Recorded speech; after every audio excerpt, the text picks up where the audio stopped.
Rakesh sir, जो अभी जैसे देखिए ये जो हुआ ताजा जो हम देख रहे हैं, नर्क बना दूंगा, जो कल जिस भाषा का उपयोग किया गया और उसके बाद उनका जिस तरीके से उनके अपने घर में, हमने पहले कहा कि 90 लाख लोग सड़के पे उतरे थे, 80-90 लाख लोग नहीं समझ पाए।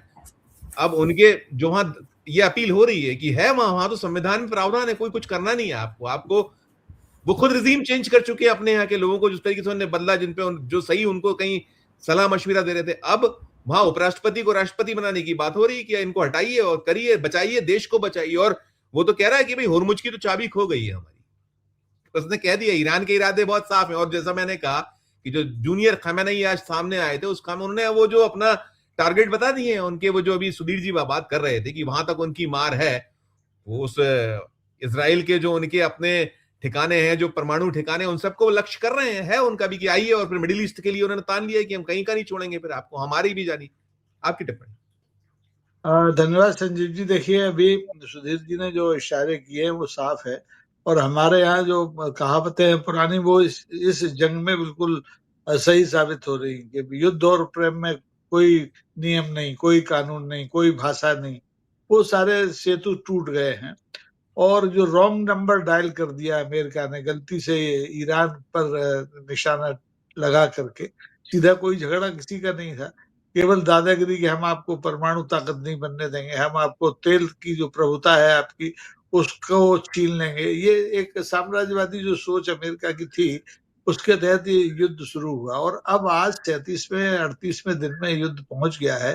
तो अब ये तो मानकर चलिए कि ईरान घुटने टेकने वाला नहीं है और नहीं टेकेगा। तो ऐसी स्थिति में अमेरिका के राष्ट्रपति का, अमेरिका का तो नहीं, अमेरिका के राष्ट्रपति का आपे से बाहर हो जाना और उनका भाषा से जो नियंत्रण छूट गया है, उससे ये तो जाहिर हो गया कि वो हार गए, वो भीतर से टूट गए हैं, हार गए। उन्हें लग रहा है कि न तो दुनिया में कोई उनका साथ दे रहा है, नाटो का भी जिक्र है, नाटो ने कह दिया कि ये लड़ाई आपकी है, हमारी थोड़ी है, आप लड़िए। अब अमेरिका की जनता उनके साथ नहीं है, जबकि ऐसे संकट के समय में, इसको संकट का समय युद्ध काल है, तो सब कहते हैं सब इकट्ठे हो गई। तो अमेरिका की जनता कह रही है कि हमने तो ये युद्ध मांगा नहीं था, आप जबरन युद्ध में कूद गए तो हम आपके साथ क्यों खड़े हों। तो एक तरफ तो ईरान में खुली हार, दूसरी तरफ अपने घर में इम्पीचमेंट का खतरा, और जो अभी वहां मध्यावधि चुनाव होने उसमें पराजय का खतरा ट्रंप साहब की नींद को उड़ा चुका है। और ऐसे में वो हमारे यहाँ एक शब्द होता है ना, सन्निपात में आ गए, उन्हें पता नहीं वो क्या बोल रहे हैं और किस ढंग से युद्ध लड़ रहे हैं। युद्ध की नैतिकताएं और अंतरराष्ट्रीय कानून अपनी जगह होते हैं, लेकिन जिस ढंग से अब आप यूनिवर्सिटीज पे बम गिरा रहे हैं, जिस ढंग से आप परमाणु ठिकानों को टारगेट कर रहे हैं, स्कूल पे तो आप पहले गिरा ही चुके, 164 बच्चियां मारी जा चुकी हैं, तो उससे दुनिया में आपका समर्थन अपने आप खत्म हो गया। अब ये धीरे धीरे स्थिति है कि अगर अमेरिका समय की जो नब्ज की जो है उस पर को पहचान नहीं पाएगा, तो अपने घर में भी पिटेगा, और घर के बाहर तो पिट ही रहा है। स्थिति ये होने वाली है आने वाले एक हफ्ते में। मुझे लग रहा है कि अभी जो हम तृतीय विश्व युद्ध के आहटें सुन रहे थे, वो आहटें वास्तव में हकीकत में तब्दील हो सकती है। दुनिया दो खेमों में बटी हुई है, 30 देश अलग खड़े होकर बात कर रहे हैं कि हम हॉर्मुज खुलवा लेंगे, बाकी रूस और जिक्र आया अभी चीन है, वो अपने ढंग से बात कर रहे हैं, भारत अपने ढंग से अपने एक एक दो दो जहाज निकाल रहा है वहां से। तो कुल मिलाकर के गर्दन पर जो बंदूक रखी थी अमेरिका ने ईरान के, वो उल्टी हो गई है। हॉर्मुज के माध्यम से ईरान ने अपनी संप्रभुता तीनों तरह से दिखा दी कि वो न लड़ने में कम है, ना वो आपकी धमकियों के आगे झुकने वाला, हॉर्मुज से नहीं निकलने देगा तो नहीं निकलने देगा। और जिस ढंग से अमेरिका के फाइटर्स पटके हैं, एक के बाद एक रोज गिर रहे हैं, उससे अमेरिका का होश उड़ा हुआ, क्योंकि अमेरिका की जनता जो टैक्स देती है, बहुत हैवी टैक्स है वो, उससे ये सब खरीदा जाता है। अभी विनय जी ने शुरू में अनौपचारिक बात में कही थी, वो व्यापारी है, निश्चित तौर पर व्यापारी है, लेकिन व्यापार में जिस जनता का, जिन कारोबारियों का पैसा लगा, उन्हें लग रहा है ये तो नुकसान का धंधा हो गया, इसमें माल भी नहीं बिक रहा है। माल कौन खरीद रहा है इस समय? उनका इसराइल के अलावा कोई खरीदार है नहीं। हिंदुस्तान में वो अपना कबाड़ बेच रहे थे, तो अब इस समय हिंदुस्तान के भी कान खड़े हुए, वो भी लेने में नानुकुर कर रहा है, डील से भी पीछे आगे होने की बातें चल रही है। बुरी तरह से फंस गए ट्रंप साहब, और मुझे लगता है उनका ये हताशा निश्चित तौर पर ईरान के लिए आने वाले 24 घंटे में भारी हो सकते हैं, बावजूद इसके युद्ध में घुटने टेकने वाला नहीं है ईरान, क्योंकि ईरान वियतनाम से बड़ा है, ईरान अफगानिस्तान से बड़ा है, हर मामले में, संपदा के मामले में तेल संपदा उनके पास है, पेट्रो डॉलर उनके पास है। जुझारू लोग में संस्कृति 7,000 साल पुरानी, हमसे भी पुराने है, और अमेरिका भी 250-300 साल पहले पैदा हुआ है। तो इस युद्ध की हार का ठीकरा अब इनके सिर पे फूटने वाला, इस डर से पागल हो गए हैं, और ये पागलपन में कुछ भी कर सकते हैं, हमें उसके लिए तैयार रहना होगा। जी बिल्कुल बिल्कुल नहीं मेरे सर, इसके जो रेपरकेशंस तो दुनिया भोग रही है, हम लोग लगातार बात कर रहे हैं, और हमारा जो मुल्क है हम उसके बहुत जबरदस्त तरीके से शिकार हैं। हमने कुछ जो हमारी एक रणनीतिक चूक है या जो हमारी जो कूटनीतिक चूक है वो सबके सामने, और दूसरा ये है कि जो सारा का सारा दृश्य लोकप्रियता माइनस में है अब आज की तारीख में, और आप कह रहे हो घुटने, आप कहीं टेकने की तैयारी आपकी है, आप चाहते हो कि कहीं पैसेज मिल जाए, और आप कह रहे हो घुटने तुम टेको। क्या इसको कैसे आप कैसे देख रहे हैं, क्या आपका अपना इसको लेकर पूरा आकलन है बेने सर? धन्यवाद संजय जी। देखिए, ये लड़ाई जो है, ये लड़ाई जितना हथियारों के दम पे लड़ा जा रहा है, उससे ज्यादा ये लड़ाई इंफॉर्मेशन वॉरफेयर की है, और जितना हमको दिख रहा है उतना ही कुछ पीछे भी है। ठीक है, एक तो ये आप जान लीजिए कि जैसे ये लड़ाई की स्थिति ऐसी है जिसको बोलते हैं तलवार के धार पे दावनो है, जो कविता है ना, उसकी तरह है। क्योंकि अमेरिका जिस तरह से असफल हो रहा है लड़ाई को जल्दी से जल्दी खत्म करने में, और उनके जो प्रोमिसेस हैं अपने दोस्तों को, जो बहुत सारे पैसे उसने जो कमिट कर रखे हैं या बनाए हैं उसे, और आगे जो वार खत्म होने के बाद जो कंस्ट्रक्शन इंडस्ट्री से जो पैसे मिलने हैं, और जो आर्म्स लॉबी को जो कॉन्ट्रैक्ट मिलने हैं, वो सब की उसमें जो है, वो ये लड़ाई जो है वो बिल्कुल हमारी जो न्यूक्लियर उसके तरफ, जो टैक्टिकल न्यूक्लियर की तरफ धकेला जाता है।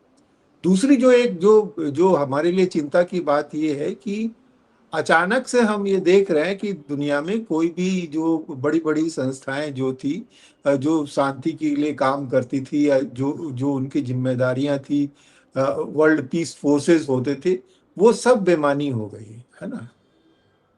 और ट्रम्प ने जो है अचानक से, जिसको बोलते हैं कि कपड़े उतार के नंगा हो गया, वो कोई डिप्लोमेटिक भाषा को नहीं मानता है, कोई अंतरराष्ट्रीय नॉर्म्स को नहीं मानता है ना। लेकिन इन सब के बावजूद देखिए, लड़ाई, हमको ये बात ध्यान में रखनी चाहिए कि लड़ाई अभी भी जो है वो ईरान में हो रही है। ये वॉर थिएटर अमेरिका में नहीं, अमेरिका की जो जो जो हालत पस्त ज्यादा होगी वो जब उसके लोग मरेंगे, तब बूट्स ऑन ग्राउंड होगा, तब। अमेरिका के पास रिजर्व काफी है, वो अगर आर्म्स को कुछ भी होता है, अभी तक उसने 850 टॉमहॉक मिसाइल उसने दाग दी है वहां पे। और अब वो, और अमेरिका के ये तेवर अभी सिर्फ हमको नहीं दिख रहे, अमेरिका का ये तेवर हमको अफगानिस्तान वार के समय में भी दिखा, हमको इराक वार के समय में भी दिखा, लीबिया में भी हमको दिख रहा है। ऐसा लगता है कि अमेरिका एक ऐसे मिशन पे चल पड़ा है कि जहां कहीं भी रिसोर्सेज है, चाहे वो लिथियम है, चाहे वो तेल है, चाहे वो और रेयर अर्थ, जहां भी जो भी, अमेरिका का कहना है कि ये सिर्फ हमको चाहिए और कोई दूसरा नहीं लेगा। अगर तुमको कितने दाम लेने हैं, अगर तुम ये दो दो गुने ले लो, नहीं तो तुमको, अगर नहीं मानोगे तो जैसे जो अंडरवर्ल्ड तय करता है कि ठीक है ये इतने पैसे हम तुमको देते, नहीं मानोगे तो हम तुम्हारे इस पे कब्जा कर ले, उसी नीति पे अमेरिका चल रहा है। अब चूंकि उसने जो है बिल्कुल, मैंने लड़ाई जो है ये रामायण कालीन लड़ाई नहीं है कि कोई योद्धा गिर गया तो अब उसका सम्मान करना है। अब जो है इसमें महाभारत की तरह झूठ का भी सहारा है, छल का भी सहारा है, सारी चीजें इस्तेमाल हो रही, इधर टॉक हो रहा है, उधर अटैक हो रहा है। तो ये हम एक खतरनाक फेज में जा रहे हैं। हाँ, एक एक माने हम लोग को लगता है कि शायद अमेरिकी जनता और अमेरिकी कांग्रेस जो है ट्रंप पे लगाम लगा रही है, उसके खिलाफ इम्पीचमेंट मोशन ला रही है, पर इससे बहुत दूर की कोई आशा दिखती नहीं है। क्योंकि उनके जो अमेरिकी कॉन्स्टिट्यूशन का जो 25th अमेंडमेंट का जो क्लॉज 4 है ना, उसमें ये ठीक है कि जो जेडी वेंस को ले सकते हैं कैबिनेट के। लेकिन उसके बाद भी आपको क्या लगता है कि ट्रंप जिस मिजाज के हैं वो क्या जेडी वेंस को सत्ता सौंप देंगे? नहीं सौंपेंगे। वो फिर जो है कांग्रेस के पास जाएंगे और फिर इलेक्शन, इस पूरे प्रोसेस में जो है ये लड़ाई चलती रहेगी, लड़ाई रुकेगी नहीं। जेडी वेंस, ऐसा नहीं है कि जेडी वेंस संत आदमी है, वो जो पूरी कोटरी है, जो आमदा है कि लड़ाई जो है उसी के हिसाब से चलेगी, वो उसी रास्ते पे चल रही है। हमको ये देखना है कि भाई देखिए, इस लड़ाई में जॉर्जिया मेलोनी बहुत समर्थक हुआ करती थी ट्रंप की, सबसे ज्यादा राइटिस्ट थी और सबसे ज्यादा, लेकिन जो उनके नेशनल इंटरेस्ट थे उसकी वजह से वो ट्रंप की आलोचना तो कर रही है, लेकिन जो हार्ड रियलिटी है जियो स्ट्रेटेजिक, उसकी वजह से उसको अमेरिका से एलएनजी खरीदना पड़ रहा है, क्योंकि यहां से उसको सप्लाई नहीं हो रहा है। तो और इस लड़ाई जो जो चल रहा है उसमें जो क्रूड ऑयल का प्राइस जो बढ़ रहा है 100 150 जो जा रहा है, उसने अमेरिका के सेल ऑयल को वायबल बना दिया है। और बाकी देशों के लिए जो है वो काफी मुश्किल की स्थिति खड़ी हो गई है। एक ढंग से अमेरिका पूरे वर्ल्ड की इकोनॉमी को हाईजैक कर रहा है। और सबसे इसमें जो जिसको आपत्तिजनक बात ये है कि अमेरिका, ट्रंप महोदय जो है अमेरिका के राष्ट्रपति होने का घोर दुरुपयोग कर रहे हैं। बिल्कुल। अपने ट्रूथ सोशल पे इंफॉर्मेशन दे करके वो शेयर मार्केट को मैनिपुलेट कर रहे हैं और इनसाइडर ट्रेडिंग करके अपने दोस्तों के पैसे बनवा रहे हैं, अपना पैसा बनवा रहे हैं। तो ये सब जो है, और इसके बरक्स कोई उनको खिलाफ खड़ा नहीं हो रहा है। रूस है, चीन है, सब पर्दे के पीछे से हैं। वो अपने हथियारों की टेस्टिंग कर रहे हैं, अपने वो डॉलर बनाम युआन का लड़ाई अलग चल रही है पर्दे के पीछे से। लेकिन वॉर थिएटर तो ईरान है। ईरान के लोग बहुत बहादुर हैं, लड़ते रहेंगे, लेकिन उनके जो स्टील फैक्ट्री को निशाना बनाया जा रहा है, उनकी यूनिवर्सिटीज को निशाना बनाया जा रहा है। हमको अंततः ये याद रखना चाहिए कि ईरान बहुत बड़ा देश है, लेकिन आबादी उसकी बहुत बड़ी नहीं है, 9 करोड़ है ना। बिल्कुल मैं लौटता हूँ, मैं एक प्रदीप सर से टिप्पणी देता हूँ। प्रदीप सर, जो जो क्या इसमें डोनाल्ड ट्रंप जिस पद पर है, दूसरी बार वो वहां के राष्ट्रपति बने हुए हैं, ठीक है, उनकी जो शैली, लेकिन अभी जो दिख रहा है, क्या इसके रेपरकेशंस वो नहीं समझ पा रहे हैं या उनको नहीं इल्म है कि वो आखिर बोल क्या रहे हैं? ठीक है, आप अपने बयानों से इधर से उधर हो जाइए, ठीक, लेकिन जो भाषा है जिसकी हम बात बार बार करते हैं, इस तरह की भाषा, इस तरह की ये जो शैली है, ये क्या, ये तो आप कहीं ना कहीं इसको और उकसा रहे हैं, इसको और बढ़ा रहे हैं। क्या दिखता क्या है इसके पीछे का खेल? ये ठीक है पैसा कमाना, लेकिन इसके जो खुद को अमेरिका को कितने जबरदस्त परिणाम भोगने की, और वो भी हो रहा है, अग्रसर है, वो छुपा हुआ तो नहीं है। प्रदीप सर देखिए इस युद्ध में और जो पुराना अभी इन्होंने गिनाया उसमें बहुत अंतर है। ये युद्ध अमेरिका का है नहीं, पहली चीज ये अमेरिकन भी जान रहे हैं, नाटो देश भी जान रहे हैं, ये युद्ध इजराइल का है। ट्रंप इसीलिए फंसे हैं कि उनके घर में उनके लोग, इवन रिपब्लिकन्स, ये मान रहे हैं कि ये ट्रंप जबरदस्ती ना कराए हैं इजराइल की वजह से, और आम जनता में भी ये बैठ गया है कि इनको ना कराना पड़ा है इस 3 फाइल की तरफ से। आप देखिए दोनों चीजें एक साथ चल रही है, बॉन्डी जिस तरह गई हैं और जो जस्टिस जो वो थी और जो वो चल रहा है। दूसरे, ये पहला युद्ध है अमेरिका का जिसमें कि उसके जो मित्र देश जो 50-70 साल से थे, उन्होंने न केवल हाथ वापस खींचा बल्कि सार्वजनिक तौर पर पब्लिकली विरोध किया,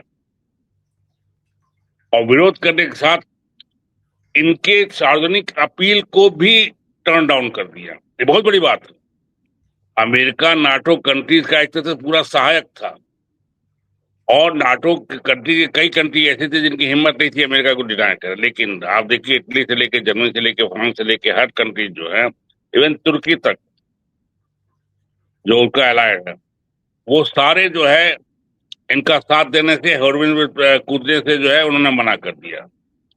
तो ये होता क्या है कि देखिए, हम कोई बहुत बड़े स्टेट्समैन नहीं थे, कोई बहुत बड़े बुश की तरह या उसकी तरह, बराक ओबामा की तरह या कनेडी की तरह कोई।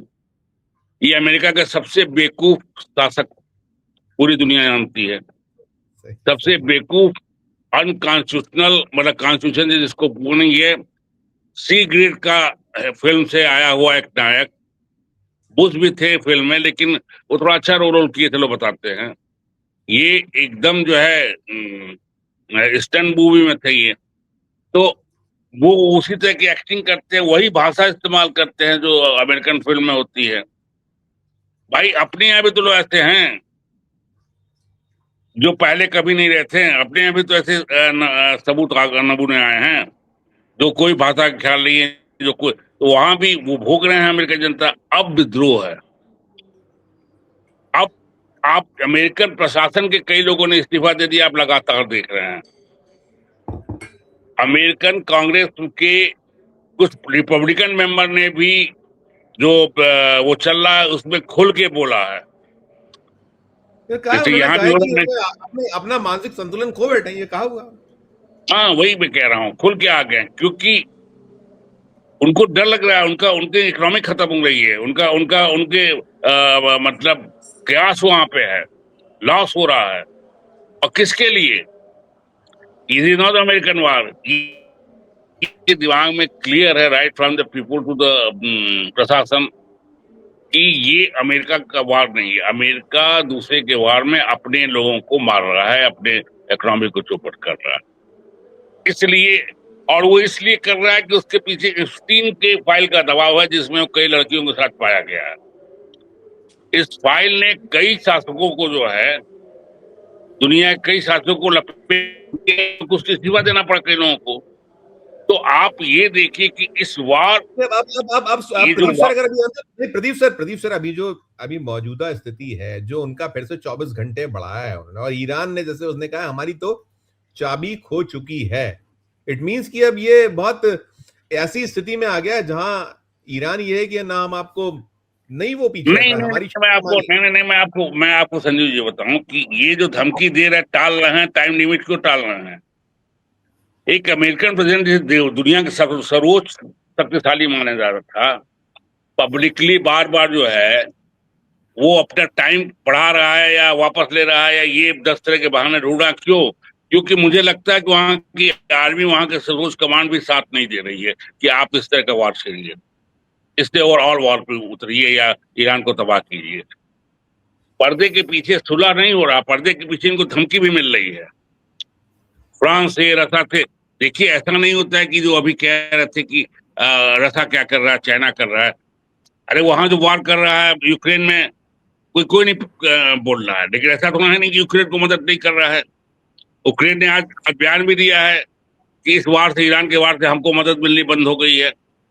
तो ऐसा मैं मान ही नहीं सकता कि ईरान जो इस ताकत से लड़ रहा है, अमेरिका और इजराइल जैसी ताकत से, या जो एटॉमिक आर्सेनल जिनके पास है, वो बिना किसी सपोर्ट के लड़ रहा है। एटॉमिक वार इसलिए भी नहीं कर सकता अमेरिका इजराइल कि उनको बता दिया गया है, जो एटॉमिक सुपर पावर है, कि इसका परिणाम फिर आप भी भुगतिए। आई मीन, ये बैलेंस ऑफ पावर का खेल है, नैरेटिव ठीक का खेल है। उस ठीक नैरेटिव में और युद्ध दोनों में ईरान इस समय अमेरिका से बहुत आगे है। ठीक इजराइल